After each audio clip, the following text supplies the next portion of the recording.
Welcome back to the channel, everybody. My name is Deception. I talk about the New York Football Giants. Today we're going to be doing something we haven't done on the channel before, which is a live reaction. Today we're going to be reacting to the Joe Schoen press conference, his end of the year press conference, and this is coming off the heels of the words from John Mara stating that he will be keeping and retaining Joe Schoen and Brian Dable in their current positions going into the 2025 season. Obviously, as Giants fans, not too excited about that, right? But on the bright side, if I'm being completely honest, I would rather them keep both of them rather than split the baby. And going into this press conference, I'm hoping to hear some kind of words of confidence and some kind of hope going into next year, but I highly doubt it. And I've been holding off watching this because I wanted to be able to share this with you guys in the community. So without further ado, let's hear what Joe Schoen has to say about the New York Football Giants. All right, y'all. Thanks for coming out. Obviously, at 3 wins, not good enough, but that's what we'll spend. Yeah, 3 wins isn't good enough, Joe. 3 wins isn't good enough for your 3rd year as the general manager of the New York Football Giants. 3 wins isn't good enough when you've been here for 3 years and the roster is worse than what it was when you started. It's not good enough. So again, we'll hear what he has to say. In the next 4 months doing between the draft and free agency. Draft and free agency. I don't fucking trust your judgment in the draft. I don't trust your judgment in free agency. But who knows? The sun shines on a dog's ass once or twice, so I guess we'll fucking see. But anyway, we'll keep going. Upgrading the roster the best we can. Looking at the organization top to bottom, trying to figure out what's best moving forward, throughout the entire football operation. So with that being said, I'll open up for questions. Joe, I think who does this fall on in your mind in terms of the performance this season? Yeah, I mean, first and foremost, myself. I mean, we're not good enough. We didn't play well enough. I've got to do a better job assembling a roster, with more talent, so we can go out and compete at a higher level. So I look inward, first and foremost. Yeah, what are you going to see when you look inward, Joe? I'm happy to hear that there's some semblance of accountability coming from you, and you're saying, "Hey, it's on me." But if it is on you, why are you still here? Like, people forget that the New York Football Giants are a premier franchise in the National Football League. We just celebrated our centennial celebration this year, 100 years of Giants football. You were a part of that. You were a part of us only winning 1 game at home all year. You were a part of a 3-win dysfunctional team. So I don't know if you're going to find the answers looking inward. You've been looking for 3 years, still haven't found it yet, and I doubt you're going to be finding it in year 4. Let's continue. I know you thought otherwise when we spoke to you last time about whether you're going to come back, that you were pretty certain you would be back. And did that ever waver? And what did you think when you did hear the news today? No, that never. I don't know if you got, like Brian said, he spoke to John specifically and he was told he was coming back today. Yeah, no, it never wavered. Never wavered from last time we were here from my feelings there. He knew he was safe. He knew he was safe all fucking year because I saw him in the booth. I saw him, doing the scouting circuit and smiling and you look at the roster right now, bathtubs and laughing his ass off. The only quarterback on the roster, so that's definitely important to didn't have a fucking care any in the team world. In the NFL success. So that's something we'll definitely be looking at. Where are you going to be looking at? What skills? What kind of characteristics? Yeah, I don't want to get into specifics on that, but we've done a lot of work on the college guys. John mentioned earlier that we'll look at free agency. We can also look throughout the draft. Look at the draft. Potential trade opportunities. So, we'll look at any avenue we can, to upgrade the position. And, we've talked before, in these situations, it's, the film is one part of the equation. And then, from a draft standpoint, you really got to get around these kids. And I think it's important, part of our process. Fucking choir boys. Choir boys. That's exactly what he's talking about, and this is exactly why the Giants are in the fucking position that they're in now, is because we've gotten away from being the villains of the NFL. We've gotten away from bully ball. All we do now is draft fucking these nice little, like, oh, I'm a good player, but yeah, I'm like a stand-up guy, and I'm buttoned up, and I don't badmouth anybody, and I don't trash talk, and I just keep my head down and talk nice about the organization, and I'm just a fucking puppet. That's what they want. That's exactly what they want. They don't want good players. If they wanted good players, it's easy. Just watch the film. Watch the film. Go meet these guys in person. Watch them play in person. He's talking about, hey, the film's one thing, but you got to really get around these guys because he doesn't want a fucking headache. You know, people were saying Malik Neighbors was going to be a headache because of his attitude, but look at his play on the field, and that translates in the NFL. People didn't want to draft fucking Micah Parsons because of his character concerns. Look at what he's doing in the NFL. Stop getting these fucking bitch-ass choir boys and go get some New York Football Giants.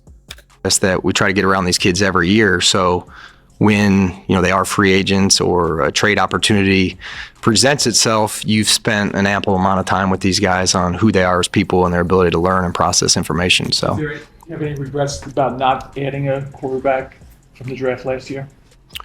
now I'm happy with Malik, you know, where he was, and, you know, the draft class in general. You know, I think I know those guys played well. They did. They played really well. I think 5 out of 6 of those guys played over 50% of the snaps, and Darius there towards the end was up around 40%, you know, in terms of play time total. So stopping right here. Yeah, we had a average draft class. And people like to herald this draft class as some kind of like fucking second coming of Jesus. It's an average draft class. So sure, you have a number 1 wide receiver, Malik Neighbors. Your number 1 pick, your top 10 pick should produce like that. That shouldn't be a surprise. And you lucked out in getting a 3rd round corner, a 2nd round safety. But I'm going to ask you, why are these fucking rookies playing 60% of the snaps? Why is our depth so bad that they have to rely on a rookie class? That's why we're so terrible, is because you let our veterans walk out the door and then you supplement the talent through the draft. Playing 60% of the fucking snaps. Give me a break. Come on now. you know, I'm happy with the core foundation that we were able to acquire through last year's draft, and I think those guys will be key pieces moving forward. Joe, on a week-to-week basis late in the season, were you aware of where your draft status was? Yes. You know 1, then 2, then 3, then 4. So, Yeah. so when you got to 1, it's not getting to 1, you're losing to get to 1, obviously. Was there any thought in the last couple of games that, you know, we're at 1 here, we need to try to win, but 1 looks pretty good if we need a quarterback? Yeah, you're always going to go out and try to win. I know John addressed that earlier. As long as, you know, the New York Giants and, you know, the Mara and Tisch family are on board, like, we're going to go out and try to win the games. And, you know, that's just... You're fucking stupid if that's the way you think. Because you had the number 1 overall pick. You had nothing to play for. You were mathematically eliminated from any kind of playoff contention. There are no moral victories in the NFL. As long as John Mara and Steve Tisch are the co-owners of the New York Giants, you're going to go out there and play to win. Then why the fuck do we have 3 wins, Joe? Just that's what we believe in. Joe, there's a thought that Believe. Trust the when process. a regime is entering like a must-win kind of year where you just were told you're coming back, that a GM and a coach will act out of self-preservation. Like, I got to spend a lot of money, have the best possible team, trade future draft picks to get the... How will you balance that versus that might not be the long-term interest of the Giants, of spending spree in free agency and trading future draft capital? Yeah, I understand the question.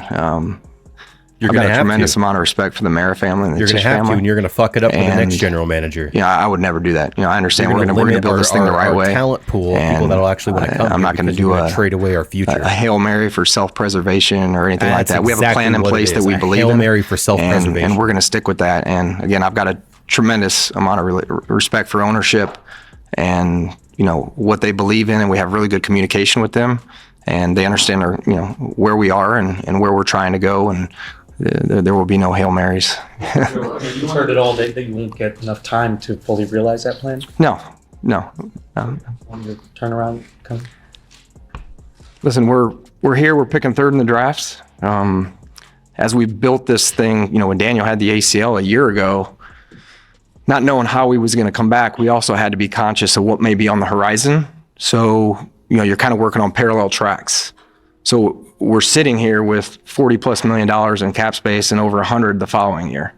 So some And I teams hope are in to this God you're situation not where here to maybe spend they that need a fucking quarterback money. and We have they don't have the $40 financial million pieces or the this draft year. resources. So But that's not a whole lot of money in we're the in NFL. good shape from that standpoint in terms of improving, the roster via free agency, trades, or, through the draft.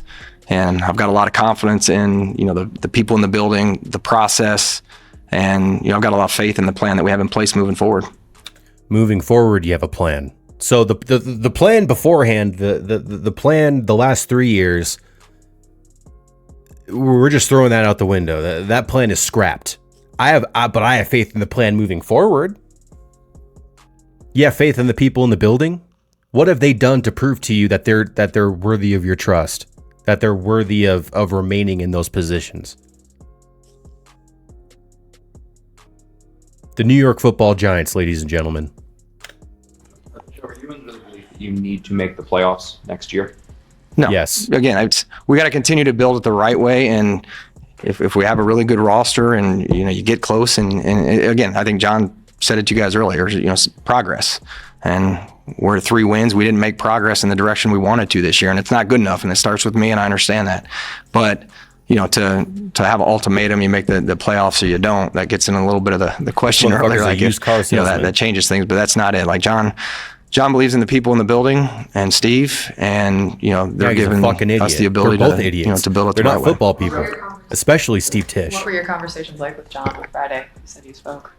Yeah, I mean, it was with Dave's was in there too. We're going to keep those conversations private, but they were productive. Good communication, like what we always have. We, talk to John on a daily basis. So Friday wasn't like some out of the ordinary, situation. We have good conversation all the time, whether it's at practice, in the building, on the phone, whatever it is. So we have constant communication. Sorry. Oh, I'm sure No, you you're do. You've referenced having faith in your plan, and obviously, on the outside, it looks like it's going backwards. 9-6-3 wins. What is that? And what can you articulate that is going to give faith to the 9 fans wins, who are obviously paying money 6 to come to the wins, games that it is going to be different? 3 wins. Yeah, I understand your question. Again, it goes back to a little bit what I said. Trust the process. We're not Maybe next year digging we'll have ourselves out no of wins. a financial hole or a lack of draft capital. Again, we made a decision with Daniel after that the playoff run, and the way we structured the contract was. And whose roster was that, Joe? Was that your roster? Or was that Dave Gettleman's roster?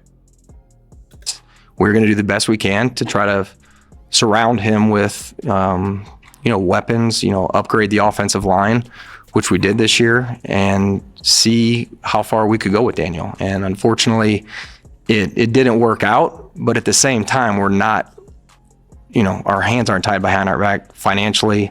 We're in good shape. Yeah, it didn't work out with Daniel, but did it work out with anybody salary else cap you had on the situation. roster? And we have You just let him walk draft out of the capital building? to make changes. And Didn't again, get I've got a lot anything of for him? confidence in the plan, the people in this building, and our process that will do that. Joe, I know it's early. How would you evaluate the quarterback class this current? Yeah, I don't want to get into specifics on that. We've done a lot of work, and again, until we get to February and or early March in the combine and can get around these guys, that's when it. Oh, you've been around him a lot, Joe. I saw a lot of videos of you hanging out with Shadur Sanders and Coach Prime. You've been around him. Don't give me that shit that you still have to wait to get around these guys. Get the fuck out of here. The opinions really start to take shape, once you get into March and early April, and you can get around the kids. Does it concern you at all that there are 2 teams ahead of you that potentially could need a quarterback as well? Both We of got them. control what we can control. Control Nothing what you do can about control. What Nervous do you think fucking when you laughter. saw, Shador throwing the ball with Malik in the streets. that. Yeah. That one caught me off guard. That one caught me off man. guard. Obviously, I knew the Heisman yeah, let's Trophy talk ceremony about was the in fucking town. I didn't even fluff realize that pieces, Shador the was being there. I tabloids. guess he was supporting not Travis. ask any but, fucking real questions Yeah, that was here. cool. I mean, unexpected, but The tough New York the fact media, that those too, two have a ladies and relationship. gentlemen. That was. I have not seen that before. An NFL receiver and a quarterback prospect playing catch down, in New York City. So that was interesting. Joe, then Shador then said something like, you can't go, when the week you guys had the number 1 pick, he said something like, can't go higher than number 1. I already know where I'm going, that kind of thing. It makes people wonder if you've given Shador's camp any indication that he's your guy? No, we haven't had any conversations with his camp on any of that stuff, and we don't really control any of that stuff. So, again, we got to control. You did control it at one point. You did have the number 1 overall pick. You could have drafted him if you wanted to. You could have drafted any quarterback you wanted if you wanted to. No situational awareness with this team at all. Control what we can control. Joe, both John and the players spoke about the positives of continuity, but when the results aren't there record-wise in the direction you want, what benefits do you get from a continuity in GM and head coach? Yeah, again, we're trying to build this still. Again, I know I spoke at the bye week. I believe it was 18 to 22 starters coming back. Where when you first get here, and where we were from a salary cap standpoint, and trying to prioritize, how you were going to build it, where you were going to address certain things. It takes time to get to this point, and then, again, we were talking to some of the defensive guys today in our exit interviews, and suck. Bobby O, for example, like 2021, 2022, 2023, 2024. He's on 4 different defenses in 4 years. So it's, as you're talking to these guys and you realize how hard it is to learn some of these new systems. And you got young guys that are getting their feet wet, that are Martindale. just finally starting to feel comfortable in the systems now. You sons of bitches ran him out of town. I do think it's important, and, and this is hard, and it takes time. And, I think the continuity factor is important, and, hopefully we see that come to fruition, in 2025. Joe, why are you and Brian doing separate pressers today? It seems like in the past at this juncture you guys typically meet us together. I've been in 6 hours of meetings today. You can talk to Deion about that afterwards. So I've been pretty busy. Just came up for air. 6 hours of PR prep to make sure I didn't say anything even more stupid than what I'm already fucking saying now. Tied for the most of the league. Last year you had the same thing. I know one of the things you talked about when you first came here was solidifying the offensive line. Where do you think you are in that respect, and how important is it to galvanize that group?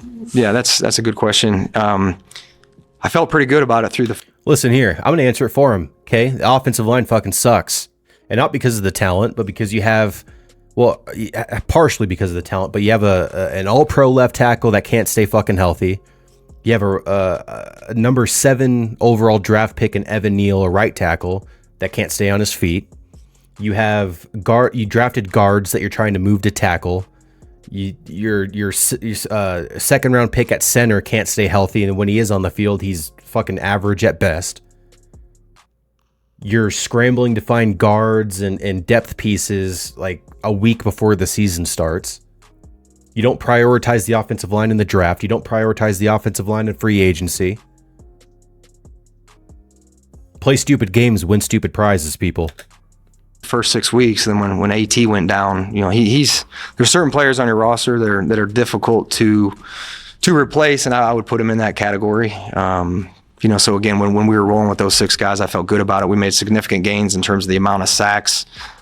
I don't have the numbers in front of me, but I think we cut it in half or close to cutting in half compared to a year ago. So I did feel good about the offensive line, up until that point. And then I would even say after the bye week, once we had some more injuries, I think we've given up 14 sacks, and 6 of those came against Dallas.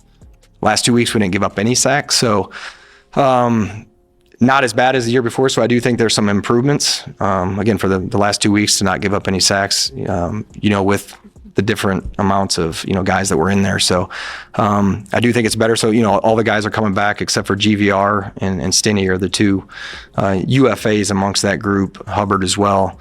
So there'll be good competition there. Obviously, the right guard spot's open, and that's something that we can look to address. But if only we had some kind of developmental piece that we drafted last year that really helped us out by moving to the left tackle and showing his versatility was good. Draft. John Runyon. Again, you try to sign these guys, you look at the durability, and you try to sign guys that are going to be healthy. He hasn't missed a game in 4 years, and you sign him, and he comes from a winning organization and provided really good leadership for us, and was injured, and then John Michael had the. And why is that too? I'm going to bring that up because we'll bring in players that have 0 fucking injury history. As soon as they step foot on the MetLife turf, this shitty ass, artificial half grass, half turf bullshit that we have at this stadium, a multi-billion-dollar organization, 2 multi-billion-dollar organizations in the Jets and the Giants, they can't even get real grass. And you're asking why these people or why these players are constantly having lower body injuries. It's because of the fucking turf. It doesn't happen anywhere else. Injury as well. So, you'd hope one of these years the injury gods would take care of us and, we could be healthy the entire season, up front. Because you watch these games on Sundays as you get late into December and you're looking at these offensive lines, you're like, gosh dang, that's their starting five. It'd be nice to have in December. So, again, that'll always be a priority for us moving forward. It was tough last year in 2023. Injuries, the way we played. Injuries. And, it's part of the offseason A priority tale this as year. old as time with the I New feel York good about the football four that we Giants, have coming back and the depth and the unfortunately. competition we'll have. Joe, when you look at your draft class this year, we know how productive they've been. You obviously talked about it. John mentioned it. The process you used this year with this draft, is it the same process, or how has that changed from year one to year two, and then year two to year three for you, your department, for scouting and everything else? Yeah, year one, you come in and Brandon Brown was the only addition, for that first draft. So you're working with a room full of people that, you're still trying to figure out. Some guys are really good at background, some are really good at scouting and evaluation and the round value. So you're trying to figure that out year one. Year two, we made some changes. We brought in, Chris Rossetti and Dennis Hickey, and, Cowden was on, came on board, this past year. So don't forget Tim McDonald. The process isn't much different. I'm still learning, always learning. I think that's important. And, I reflect on some of the decisions we made and maybe. Yeah, I wonder what those reflections look like after 3 years with having 2 atrocious drafts and now having an average draft. I want to know what you learned from that, Joe. Maybe where, there was a blind spot, or I turned a blind eye to some things, that I learned from. And I think that's important. Year Hyatt, three, Deontay Banks, good process in place, the right people in place. John I got a Michael great scouting Schmitz. staff.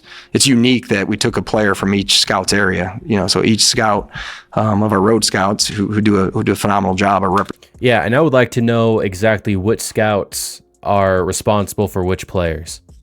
As a fan, I would very much like to know that information. Presented in that draft class. So, our scouting staff is where we want it, pro and college staff. And, again, I got a lot of faith in the people in there.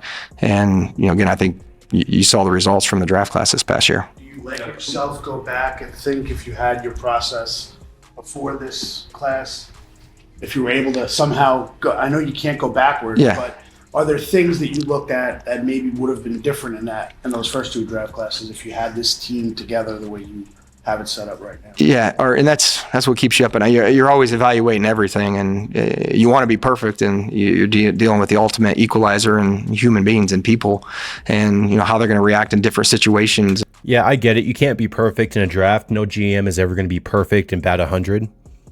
But at the same time, when you have your first year as a general manager of the New York Giants, you had 2 top 10 picks. You had the number 5 pick and you had the number 7 pick. Both of them haven't panned out. One of them is a straight up bust. And the other one might succeed somewhere else, but he's definitely not going to succeed here at the New York Football Giants, and that's just a sad fact. And the big city and the lights and, the media and the pressure of playing in the city. So as we continue to do it, we're going to continue to sharpen our process. And again, I believe in the process and the people Hit the in old the building. grindstone. And you just got to learn. If you do make mistakes, I think it's you reflect on it, you own it, and you learn from Have it. you owned And it? those experiences will only help you, as you move forward in those draft meetings. And that's an important part of, some of the experience that I have on my staff. Well, Brandon Brown could say, well, when I was in Philly, we did this, or Ryan Cowden could say, when I was in Tennessee, we did this, or Dennis Hickey, when I was a GM, some of that, experience comes in mixed in with some of our youth, is really helpful, as you're going through these decisions and trying to make the right decisions. Joe, couple more. John talked to us about how the defense was something that he was really concerned with. So for you, how will you go about, or what are maybe some of the biggest priorities for you fixing this defense? Yeah, Dave's and I, we'll go Change through the those coordinator. conversations here over the next couple of weeks. Don't let we're gonna Xavier McKinney walk out take a the step door. back Don't and look at fucking it. And, trade, is it scheme? Is it personnel? Is it, just run fits? Leonard or, Williams. some Don't of let it's, Julian Love walk out players the too. door. So, we're going to look at all three phases Don't and, let where we fucking, need to upgrade and how we can get better. James Bradbury back in the day when we had him, don't let him just go to the Eagles. Made a pretty significant draft resource investment in Jalen Hyatt, trading up to get him. Mhm. Yeah. Hasn't worked out. Playing time, he's not happy. He's He said garbage. we'll see when we asked him about his future. How do you see Jalen Hyatt's future here, and how can he become more involved? Yeah, I I'd heard that, so I called him and just because he had to get something done, so we weren't able to Gave talk up to like him yet. 3 So extra picks I asked for him this about that, and he was, fucking you know, his take on it was there was a question about Darius if Darius wasn't here. I think that was the "we'll see" comment if Darius Slayton wasn't here. But yeah, still got a lot of confidence in Jalen, and you know, some of it comes down to, you know, his skill set, utilizing his skill set. He's a vertical guy that can take the top off and can run. And who's not utilizing his you know, skill he's set? explosive playmaker. So Is it you know, Dable? part of it starts with getting somebody, you know, in here that can, you know, hopefully utilize his skill set. And Is it the you know, offensive with line? Is it the Wandell in the slot, quarterback? you know, I think he had 93 catches, obviously. Or is it just you guys saw the Neighbors fact that this you year, and drafted then, a bad you know, also player? having a vertical guy that can take the top off, and you know, Theo Having Malik Neighbors on thought this had a team really good makes rookie Jalen season. Really came on, Hyatt really improved. totally irrelevant. Really excited about him, and then you saw what Tracy did. So there's some young core pieces on offense that have different skills. Yeah, you're talking a whole lot about your 2023 draft class, but or your 2024 draft class. But why don't you talk about the 2023 draft class? And why don't you talk about the 2022 draft class, Joe? Oh, because that'll expose you for the fucking fraud that you are. Sets that can provide some explosive plays. You know, get the right quarterback in here. Hopefully, we can 2 utilize wasted him. years. When you look at the last one, when you look at the play you got in the quarterback position this season with all you invested in it, what gives you confidence that you can fix it? It seems like obviously a pretty big miss, most point position. Start at the beginning again. What was the first part? So you invested a lot in the quarterback position. Yep. Obviously, and the results were what they were this year. So what We gives did. you the confidence that you have what it takes to evaluate the position and get it right this time? I wouldn't change what we did. When I reflect on how that went down with Daniel, again, it's the information you have. You know, we had just won 10 games. You won a road playoff game. I just watched Dave's for 4 years at Buffalo with Josh Allen. You know, the year before that with Jalen and Tua at Alabama. So I've got a lot of confidence in the coaching staff.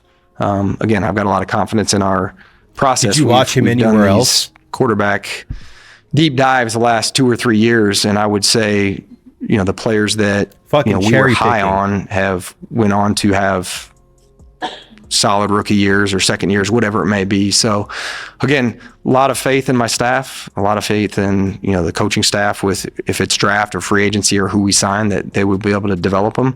You know, I wish it would have worked out with Daniel, but it didn't. But it doesn't deter me from taking one and having a lot of faith in the people that are in place to develop whoever it is.